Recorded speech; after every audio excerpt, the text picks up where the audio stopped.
Di negeri ini, proyek besar selalu punya dua cerita. Satu di spanduk iklan, dan satu lagi di dada rakyat. Dan seperti biasa, cerita di spanduk jauh lebih indah, karena tak ada ruang untuk air mata di sana. Sebelum lanjut cerita, dukung Titik 3 Channel dengan menekan tombol like dan subscribe untuk selalu dapat update konten terbaru dan jangan lupa tinggalkan komen. Di sebuah sudut terpencil, di balik barisan bukit batu yang membentang seperti benteng sunyi, terhampar sebuah desa kecil yang dulu dikenal dengan ketenangannya. Desa itu bernama Sumberjaya. Warga di sana hidup dari bertani, bercocok tanam di lahan-lahan subur, dan menangkap ikan dari sungai yang jernih mengalir di tengah kampung. Hidup sederhana, namun damai, jauh dari hingar-bingar kota dan hiruk-pikuk industrialisasi. Sumberjaya adalah dunia kecil yang terbungkus dalam harmoni alam. Anak-anak berlarian mengejar kupu-kupu di ladang. Para ibu menumbuk padi sambil tertawa, sementara para bapak bercengkrama sambil mengayuh perahu di sungai. Di sana, alam bukan hanya sumber penghidupan, tapi juga bagian dari jiwa mereka. Namun, ketenangan itu mulai retak saat kabar tentang sebuah perusahaan tambang besar yang bernama Mulyono tiba-tiba sampai di telinga warga. Perusahaan itu datang membawa janji yang menggiurkan di atas kertas. Pembangunan, katanya, lapangan kerja, kemakmuran. Kata-kata itu seperti oase di tengah kekeringan, menggoda hati yang sudah letih menjalani kerasnya hidup desa. Tak ada yang benar-benar tahu apa itu tambang Mulyono. Cerita tentang alat-alat berat yang mengguncang bumi, peledakan batu-batuan besar, dan lahan yang akan dirusak masih terasa jauh seperti dongeng kota. Namun, bagi para pemimpin desa yang menerima tawaran perusahaan, janji itu seolah menjadi harapan baru yang tak boleh ditolak. Rapat-rapat di balai desa menjadi arena perdebatan. Sebagian warga masih ragu, sebagian lain tergiur. Ada pula yang diam saja, takut menyuarakan keberatan karena merasa tidak tahu banyak. Namun, suara mayoritas yang mendukung membuat perusahaan yakin untuk mulai menggali. Hari-hari awal pembangunan tambang Mulyono terasa seperti kabar baik. Perusahaan membangun jalan baru, memasang tiang listrik, dan mendirikan beberapa fasilitas yang tampak modern. Warga yang awalnya pesimis mulai ikut terbawa arus optimisme. Anak-anak bahkan dibuatkan taman bermain, dan janji akan dibukanya sekolah baru diucapkan oleh manajemen perusahaan. Namun, di balik gemerlap itu, ada sesuatu yang mulai berubah perlahan tapi pasti. Udara yang dulu segar kini mulai terasa pengap dan berdebu. Sungai yang jernih berubah warna menjadi keruh, dipenuhi limbah yang tak terlihat asalnya. Tanah di sekitar tambang mulai retak, dan tanaman yang dulu subur mulai layu tanpa alasan yang jelas. Warga yang mulai merasakan perubahan ini berusaha mengeluh, tapi suara mereka seolah tenggelam dalam gemuruh mesin tambang yang terus menggali bumi. Keheningan alam mulai tergantikan oleh bunyi bising alat berat, dentuman peledakan, dan debu yang mengepul ke udara. Tuan Mulyono, pemilik perusahaan tambang, tak pernah turun langsung menemui warga. Dia mengatur semua dari jauh, dengan tim manajemen yang lebih sibuk menghitung keuntungan daripada peduli pada tanah yang mereka rusak. Janji kemakmuran mulai terasa kosong, sementara penderitaan perlahan menumpuk.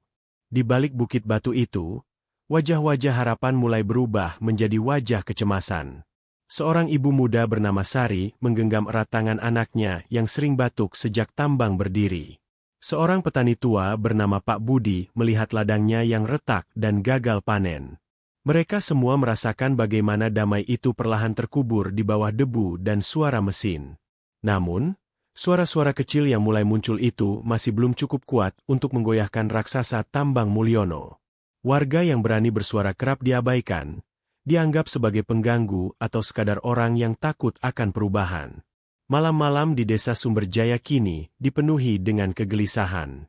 Orang-orang saling bertukar cerita tentang sakit yang tiba-tiba datang, tentang air yang tak bisa lagi diminum, tentang tanah yang dulu menghidupi kini hanya menjadi batu keras tanpa kehidupan. Disinilah kisah kelam tambang Mulyono dimulai. Di balik janji-janji manis dan pembangunan yang tampak gemilang, tersimpan luka yang mendalam. Luka yang belum terlihat oleh dunia luar, tetapi sudah merobek hati dan hidup warga desa yang dulu bahagia. Tambang Mulyono bukan sekadar sebuah proyek industri. Ia adalah simbol dari konflik abadi antara kekuasaan yang merampas dan rakyat kecil yang berjuang untuk bertahan. Dan di balik bukit batu yang sunyi itu, perjuangan hidup baru saja dimulai. Seiring waktu berjalan, Tambang Mulyono bukan lagi sekadar bayangan atau ancaman jauh di balik bukit batu. Ia telah menjadi kenyataan yang menggenggam erat kehidupan warga Sumber Jaya. Namun, bukan kemakmuran yang mereka dapatkan, melainkan derita yang mendera. Udara yang dulu segar berubah menjadi racun halus yang mengendap di paru-paru. Debu hitam dari peledakan batu memenuhi setiap sudut desa. Anak-anak yang dulu riang kini sering batuk dan sesak napas.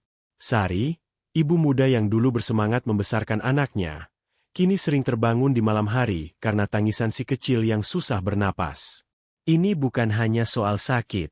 Kami takut anak-anak kami tumbuh dalam lingkungan yang beracun, bisik Sari dengan mata sembab. Tapi suara pilu itu tenggelam dalam kebisingan alat berat yang tak pernah berhenti. Air sungai yang dulu menjadi sumber kehidupan berubah menjadi kubangan keruh yang beracun. Ikan-ikan mati berjatuhan, dan warga yang mengandalkan hasil tangkapan itu mulai kehilangan sumber penghidupan. Pak Budi, petani yang dulu bergantung pada irigasi sungai, kini hanya bisa menatap ladangnya yang kering dan tandus. Tanah ini sudah tak bisa diolah lagi. Apa yang bisa kami lakukan? Keluh Pak Budi. Namun, keluhan itu hanya menjadi angin lalu bagi perusahaan yang sibuk menambang lebih dalam. Desa yang dulu penuh tawa berubah menjadi tempat penuh kesedihan dan kecemasan. Warga mulai berkumpul dalam kelompok kecil, mencoba menyuarakan penderitaan mereka. Tapi siapa yang mau mendengar? Perusahaan dan aparat bersatu dalam diam, menutup rapat telinga dan mulut mereka. Setiap kali warga mencoba memprotes, suara mereka dibungkam dengan cara halus hingga kasar. Ada yang diancam kehilangan pekerjaan, ada yang dipaksa berhenti bicara, bahkan ada yang tiba-tiba menghilang. Ketakutan menjadi mata rantai yang membelenggu masyarakat. Pak Hasan, seorang tokoh desa yang lantang mengkritik tambang, dipanggil oleh aparat dengan alasan pemeriksaan. Setelah itu, dia hilang selama berhari-hari tanpa kabar. Warga hanya bisa berdoa agar Pak Hasan kembali dalam keadaan baik, tapi ketakutan tetap menggerogoti hati mereka. Kisah-kisah penderitaan itu mulai menyebar, tapi lebih banyak yang memilih bungkam demi keamanan diri. Lebih baik diam dan bertahan daripada menjerumuskan diri, ujar seorang ibu dengan nada pasrah. Ekonomi lokal yang semula sederhana kini lumpuh. Para petani kehilangan ladang, nelayan kehilangan sungai, dan buruh tani pun kehilangan harapan. Anak-anak yang seharusnya bersekolah mulai absen karena sakit dan keluarga yang tidak lagi mampu membiayai kebutuhan dasar. Namun yang paling menyakitkan adalah ketidakadilan yang dirasakan oleh warga. Ketika mereka menuntut ganti rugi atau solusi, perusahaan hanya memberikan janji kosong. Pihak berwenang seringkali mengabaikan laporan dan membiarkan masalah berlarut-larut tanpa penyelesaian.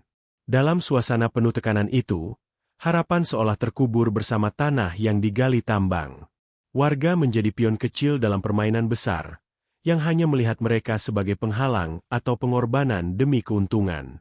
Sari dan keluarga-keluarga lain hidup dalam bayang-bayang ketakutan, sakit, dan kehilangan.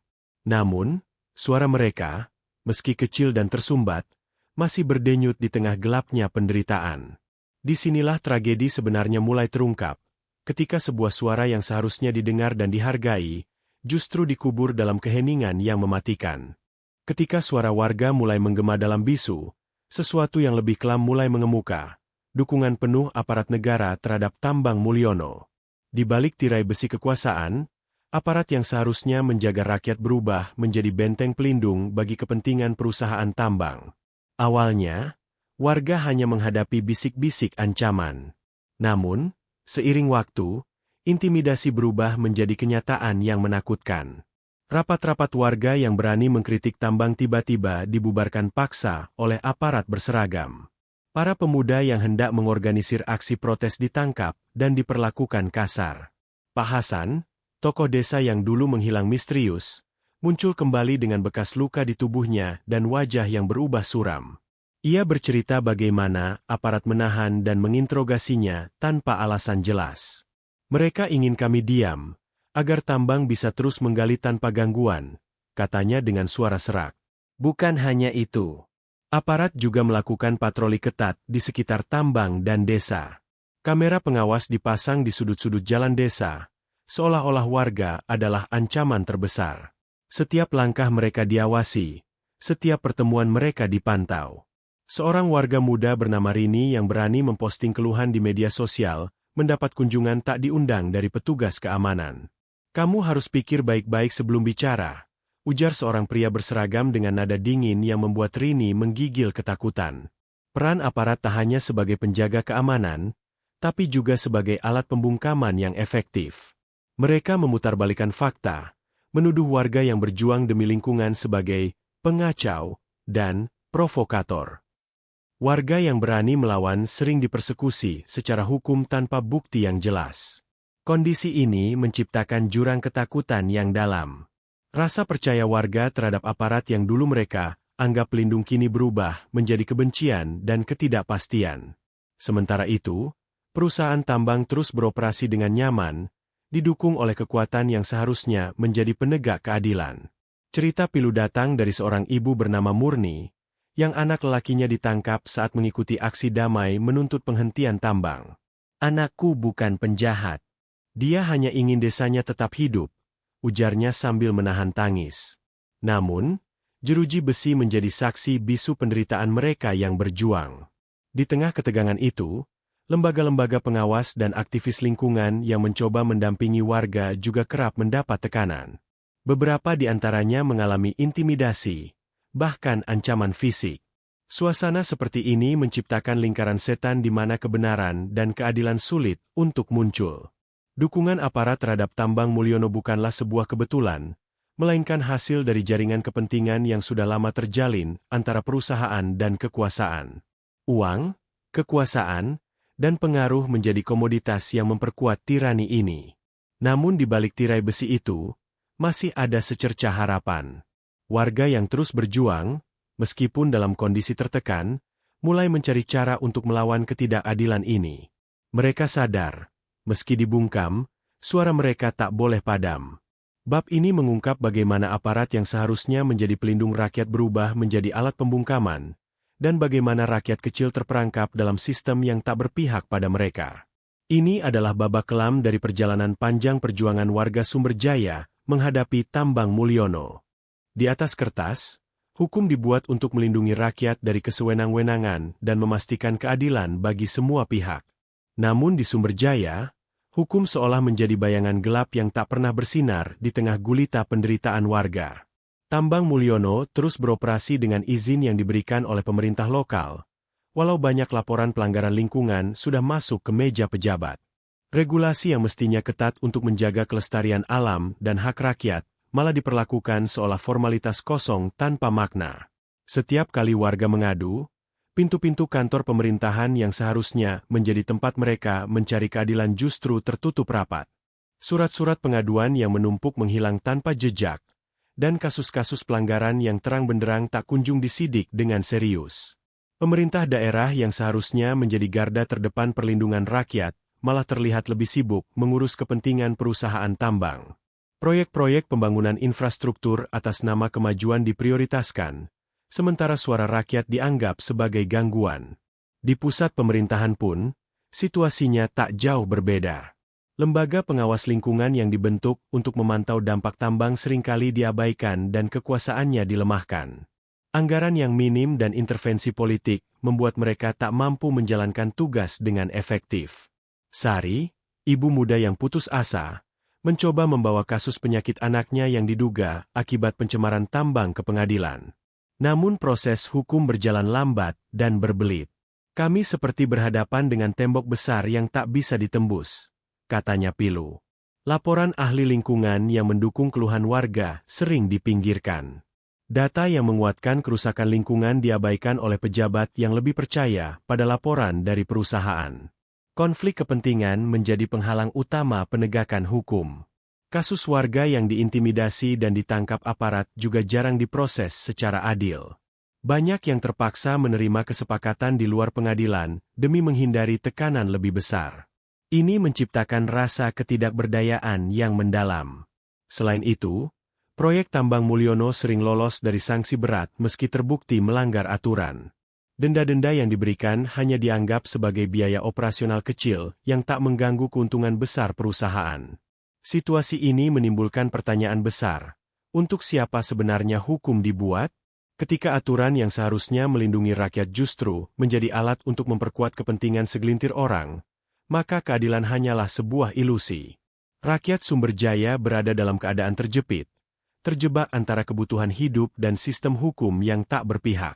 Mereka merasa diabaikan oleh negara yang seharusnya menjadi pelindung mereka. Namun, dalam kegelapan ini, ada warga yang mulai memahami permainan kekuasaan yang bermain di balik layar. Mereka tak lagi berharap pada hukum yang membisu, tapi berusaha mencari jalan lain untuk menyuarakan kebenaran dan keadilan. Ketika Tambang Mulyono menggerogoti bumi Sumberjaya, bukan hanya tanah dan sungai yang rusak. Luka yang sesungguhnya lebih dalam, membara di hati dan kehidupan sosial masyarakat. Dampak yang tak terlihat oleh mesin-mesin berat dan laporan-laporan resmi itu melukai tatanan hidup warga, merobek ikatan sosial, dan menghancurkan ekonomi lokal yang telah bertahan selama puluhan tahun. Sejak tambang berdiri, banyak keluarga kehilangan mata pencaharian mereka.